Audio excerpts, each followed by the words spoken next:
सर्वप्रथम मैं धन्यवाद देना चाहूंगा नेगी जी का, जिन्होंने मुझे आज इस अवसर पर बोलने का मौका दिया। आज ग्राम सभा ठटोली के ग्राम पाली में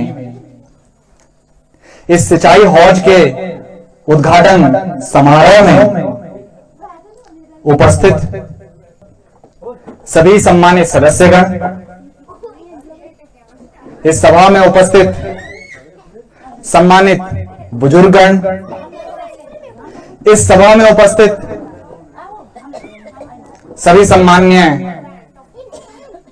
एवं पूजनीय मातृशक्ति, भाइयों बहनों व प्यारे बच्चों, मैं आप सभी लोगों का हृदय से आभार व्यक्त करता हूं जो आज आपने मुझे इस समारोह में उद्घाटन करने का अवसर प्रदान किया।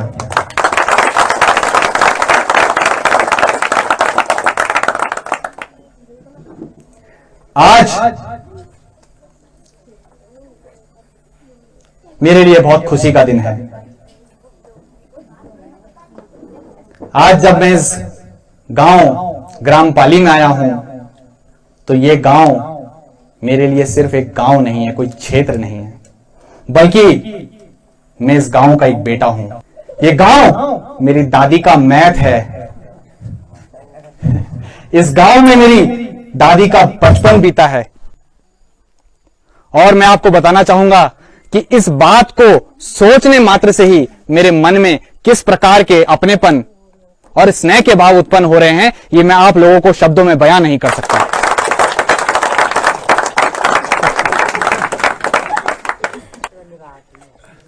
जब मैं पहली बार ग्राम पाली आया था तब आप लोगों का बहुत प्यार मिला। तब आप लोगों का प्यार के साथ मुझे वोट के रूप में विश्वास और आशीर्वाद भी मिला। उस समय मैंने मन में ठान लिया था कि जो मुझसे हो पाएगा, जो मैं कर पाऊंगा इस गांव के लिए, वो मैं जरूर करूंगा, क्योंकि मैं इसी गांव का एक अंश हूं। मैं बताना चाहूंगा कि आप सब मेरे अपने हैं और मैं आप सबका हूं। मैं आप सभी को हाथ जोड़कर प्रणाम करता हूं।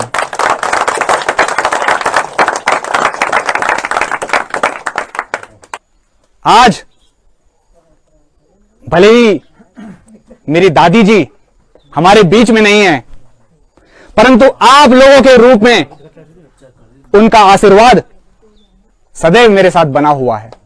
कि जब मैं पहली बार ग्राम पाली आया था तब आप सब लोगों ने मुझे एक बात कही थी कि बेटा, हम खेती करना चाहते हैं, परंतु सिंचाई का एकमात्र साधन यह हौज पूर्ण रूप से क्षतिग्रस्त हो गई है और इसे पुनः निर्माण की आवश्यकता है।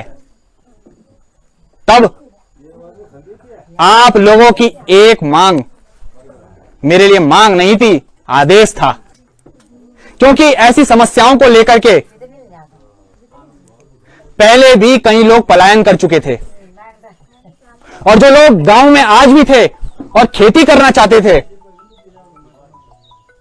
परंतु सिंचाई व्यवस्था ठीक से ना हो पाने के कारण वो किसी करने में असमर्थ थे।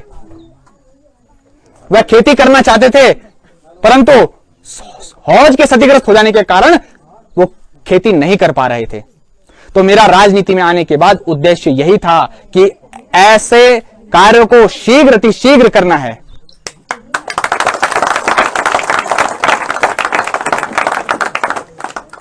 भाइयों बहनों, मेरा मानना है कि कार्य वही है जो जनता के हक में हो और साकार रूप से धरातल पे हो,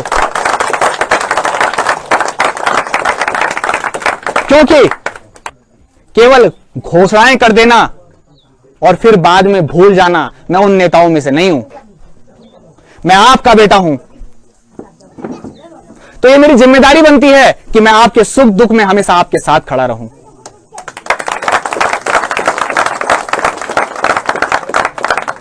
आज मेरे लिए बहुत खुशी का दिन है, क्योंकि आज आपका दिया हुआ आदेश मेरे द्वारा पूर्ण कर दिया गया है।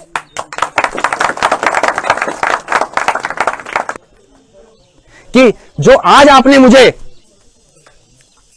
यहां बुला करके इस हौज का उद्घाटन करने का जो सम्मान दिया है,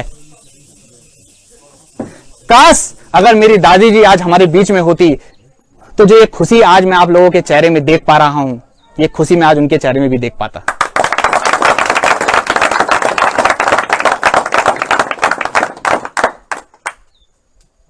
मेरे दादाजी स्वतंत्रता संग्राम सेनानी श्री बाघ सिंह बिष्ट जी, जिन्होंने देश की आजादी के लिए लड़ा, आज उनसे सीख लेते हुए मैं भी इस क्षेत्र की एक लड़ाई लड़ना चाहता हूं, परंतु वो लड़ाई विकास की होगी।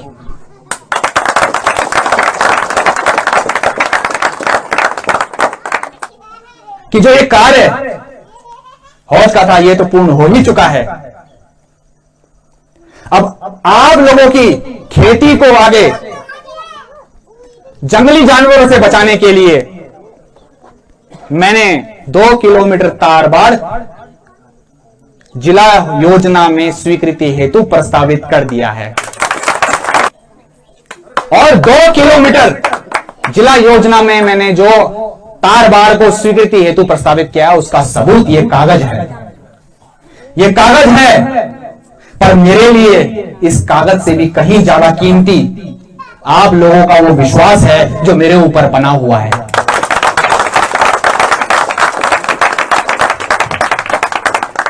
आज मैं आप लोगों को बताना चाहूंगा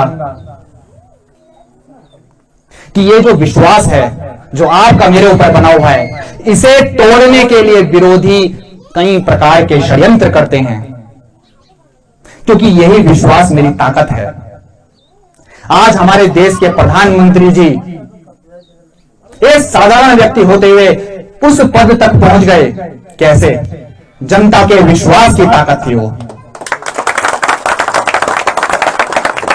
विरोधियों ने क्या इल्जाम नहीं लगाए उन पे,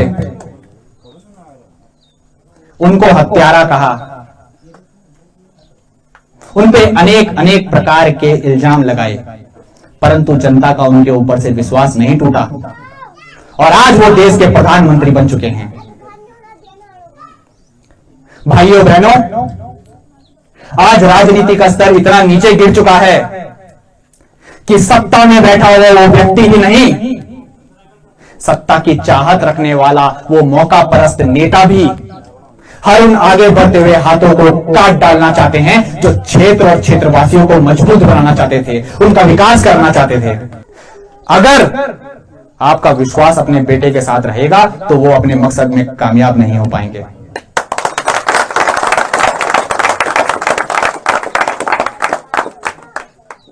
अगर क्षेत्र में विकास हो गया तो मैं आपको बताना चाहूंगा, इन दोनों प्रकार के नेताओं के पास राजनीति करने के लिए कुछ बचेगा ही नहीं। भाइयों बहनों, ये जो नेता हैं ये चाहते हैं कि क्षेत्र और क्षेत्रवासी हमेशा भ्रमित रहें। अगर इनका विकास हो गया तो फिर ये हमें क्यों पूछेंगे? इसीलिए ना तो इन्हें क्षेत्र से कोई मतलब है और ना ही क्षेत्रवासियों से। इन्हें मतलब है तो सिर्फ और सिर्फ पद और सत्ता से। ये नेता सिर्फ और सिर्फ पद और सत्ता का लालच करते हैं। इनकी मानसिकता किस प्रकार की होती है, मैं आप लोगों को इन पंक्तियों के द्वारा बताना चाहूंगा कि जो सर बुलंद होते हैं जनता के हक में, जो सर बुलंद होते हैं जनता के हक में, वो काट दिए जाते हैं। जो काफिले एक होकर चलना चाहें वो बांट दिए जाते हैं। अरे उस पेड़ का क्या कसूर था जो खड़ा था एक बेसहारा को छांव देने के लिए, परंतु ऐसे पेड़ सिर्फ बीच में आ जाने से काट दिए जाते हैं।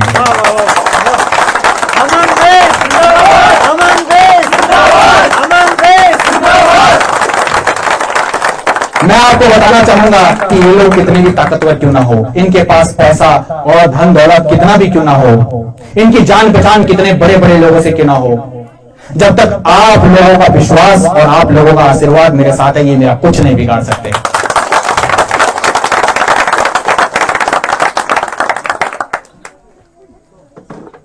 मैं ऐसे भारी नेताओं को, ऐसे भारी आक्रांताओं को ये बताना चाहूंगा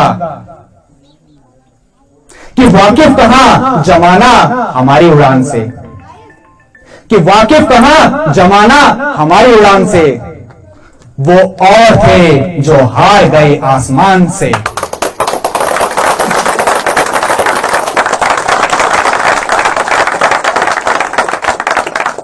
मैं आपका बेटा अमन बिष्ट आपसे वादा करता हूं कि हमेशा आपके सुख दुख में आपके साथ खड़ा रहूंगा। इसी बात के साथ मैं अपनी वाणी को विराम देते हुए अंत में आप सभी से निवेदन करूंगा कि एक बार जोरदार जयकारा लगाएंगे मेरे साथ।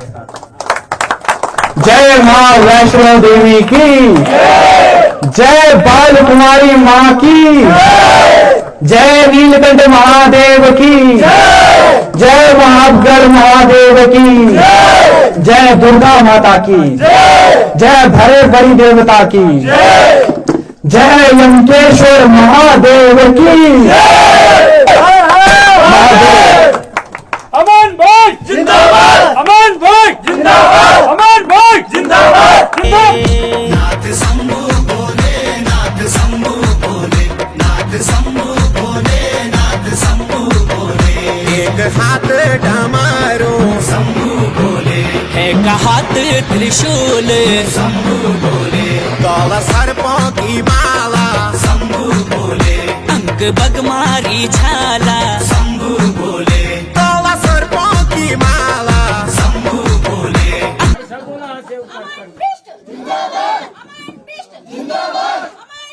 जिंदाबाद। हमारा नेता ऐसा हो, अमन भाई जैसा हो, हमारा नेता ऐसा हो, अमन भाई जैसा हो, हमारा नेता ऐसा हो, अमन भाई जैसा हो। जिंदाबाद, भाई जिंदाबाद, भाई जिंदाबाद, भाई जिंदाबाद, भाई जिंदाबाद, भाई जिंदाबाद। अमन भाई कैसा हो, हमारा नेता कैसा हो, अमन भाई। 1 2 3 4 अमन भाई की जय जयकार।